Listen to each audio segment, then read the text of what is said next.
చూడండి దేవుని గొప్పతనం గురించి. గో ఆయనే రాజు, ఆయనే ఏలుతున్నాడు, ఆయనే మీ కుటుంబాలను సంరక్షిస్తున్నాడు, ఆయనే మీకు కుటుంబాన్ని కలుగు చేశాడు.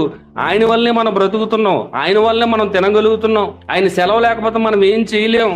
ఈ వార్తను మీరు అన్యజనుల్లోకి, దేవుడంటే ఎరుగని వారికి ప్రకటించుడి. ఇప్పుడు మనం ఎందుకున్నాం తెలుసా? అర్థమైందా? దేనికున్నామండి మనం? ఎన్నో కుటుంబాలలో అలాగా గాలిలో కలిసిపోకుండా మనం క్షేమంగా ఉన్నాం, సంరక్షింపబడుతున్నాం అంటే కారణం ఏంటి?